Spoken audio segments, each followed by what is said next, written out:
माय channel. मी Ashwini आशूज lifestyle चॅनलमध्ये तुम्हा सगळ्यांचं मनापासून स्वागत करते.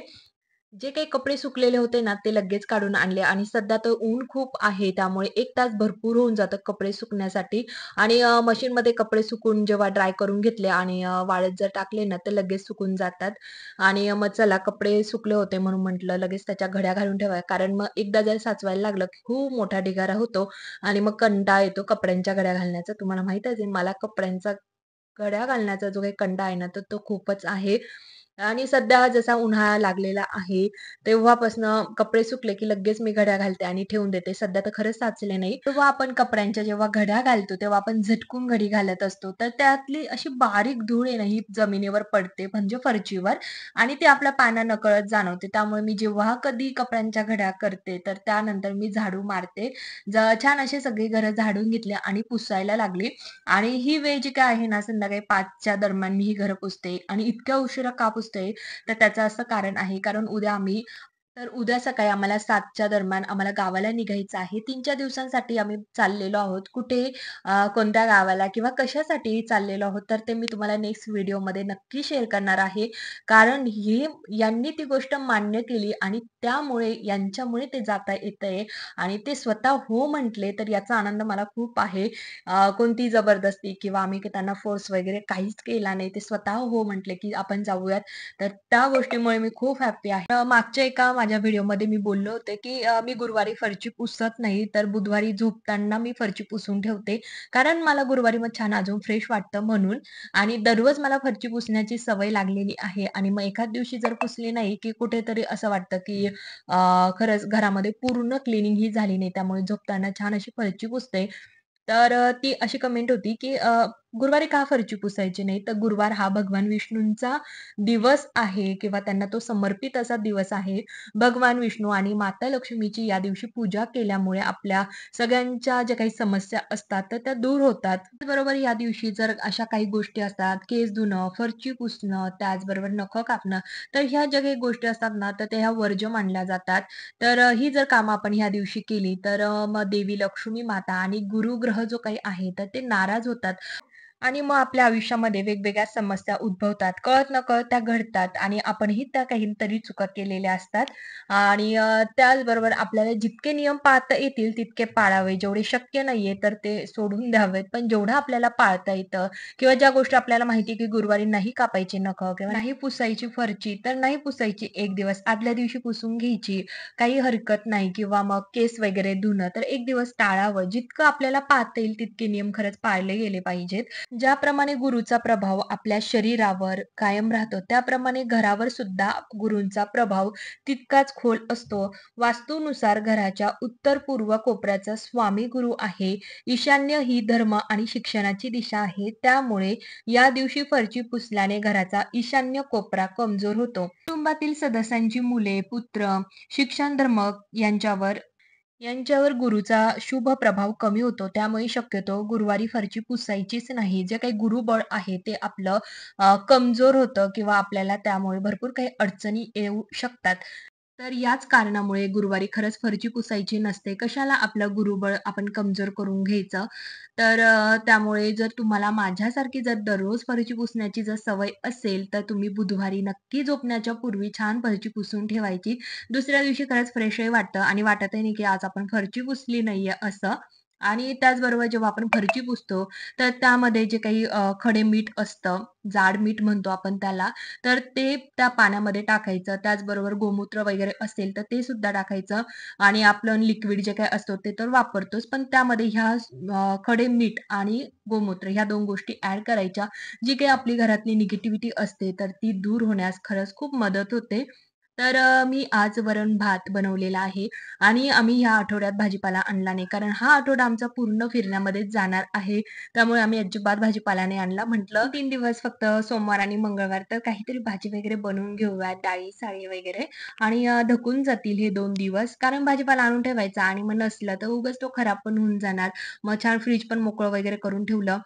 तर आज जेवणामध्ये मी छान वरण-भात आणि पापड चटणी बनवलेली आहे तोंडी लावण्यासाठी आणि जेव्हा स्कूलमध्ये आपण जायचो, तर शक्यतो भरपूर वेळा जेव्हा भाजीपाला नसायचा किंवा एखादी भाजी नसायची, तर आपण पापड चटणीच न्यायचो तरी आपलं पोट भरायचं आणि सध्या तर असं म्हणजे खूप दिवस झाले तर पापड चटणी ही खाल्लीच नव्हती. म्हटलं चला आज आपण नाहीच आहे काही बनवायला तर छान पापड चटणी. कुरडईचीच भाजी बनवायची होती पण नाही म्हटले. मग म्हटलं पापड चटणी करूयात. त्यांना पण खूप आवडते. मग आज छान अशी पापड चटणी बनवली आणि साय पण खूप साचलेली होती आणि घरी नाहीये तर म्हटलं तर तूपसुद्धा काढून घेऊयात आणि त्यामध्येच आरुषला सुद्धा भूक लागली होती. त्याला पण जेवायला द्यायचं होतं. त्याला म्हटलं, "थांब थोडा वेळ, तू काढेपर्यंत." तरी पण नाही, त्यांना पेशन्सच नसतात मुलांना. एकदा भूक लागली, जेव्हा आपण म्हणतो जेवण करून घे, तेव्हा जेवत नाही आणि जेव्हा एखादं काम आपल्या हातात असतं किंवा आपण काहीतरी काम करत असतो ना, तेव्हाच त्यांना भूक लागते आणि हे नेहमीचंच असतं मुलांचं. मग पहिलं त्याला जेवण करायला दिलं, छान त्याचं ताट वाढून वगैरे आणि त्यानंतर म्हटलं, "तूप बनवूयात." आणि तेवढ्यात हे सुद्धा आले आणि कसं असतं ना, सकाळपासनं बाहेर गेलेले असतात आणि जेव्हा संध्याकाळी पप्पा येतात ना, तर मुलांना सुद्धा आनंद असतो आणि मुलांच्या आईला सुद्धा तेवढाच आनंद असतो. एक वेगळीच चमक आपल्या चेहऱ्यावर येते आणि हे नक्की खरंच असेल सगळ्यांच्या बाबतीत घडतं. माझ्या बाबतीत तर नक्की घडतं. तुमच्या बाबतीत घडत असेल तर नक्की मला कमेंट करून सांगा. तर मी तर खरंच हॅपी होऊन जाते आणि मुलं सुद्धा हॅपी होतात. कारण सकाळी ते 9:00-9:30 पासून गेलेले असतात आणि संध्याकाळी 9:00-9:30 वाजताच येतात. तर त्यामुळे तर असो तर पहिल्यांदा तर आरुषला जेवायला देऊन टाकते, कारण त्यांनी 2 वेळा मला म्हटले, की "मम्मा मला भूक लागली, जेवायला दे." पण मीच म्हणत होते, "थांब 2 मिनिटं, 2 मिनिटं, सगळेजण बरोबर जेवूयात." आणि पण आत्ता मला मात्र त्याला जेवायला द्यावाच लागेल, कारण त्याचे पप्पा आलेले आहेत आणि कारण त्यांच्यासमोर जर तो मला म्हटला, की मम्मीला मी 2-3 वेळा म्हटलं, तरी मम्मा जेवायला देत नाही, तर उगाच मला 2-3 शब्द ऐकावे लागतील आणि मुलांचं असं असतं ना, पप्पा आले ना, इतके कांगावा करतात आणि मग आपल्याला थोडी का होईना डाठ ही खावीच लागते सगळ्या जणींना. खरंच आहे ही कारण मुलांची खरंच ती खोडच असते. कोणी आलं, पाहुणे वगैरे असू द्या, त्यांचे आजी-बाबा असू द्यात, तर त्यांच्यासमोर असे इतकं वेड्यासारखे वागून जातात किंवा इतकं त्यांना माहीत असतं का ते ही आम्हाला रागवू शकत नाही आणि त्यामुळे ते त्या गोष्टीचा इतका फायदा घेऊन टाकतात. बस खूप सारी साही साचलेली होती आणि तूप मला बनवायचंच होतं. म्हटलं चला आज बनवूनच घेऊयात. कारण उद्या आम्हाला लवकरच जायचं आहे आणि उगाच मग सायसुद्धा खराब होऊन जाईल. म्हणून आज मी मिक्सरमध्येच डायरेक्ट तूप बनवायला घेतलं. कधी-कधी मी भांड्यामध्ये चमचा वगैरे किंवा जे काही मिक्सिंग असतं, तर त्याने सुद्धा छान असं मिक्स करून घेते.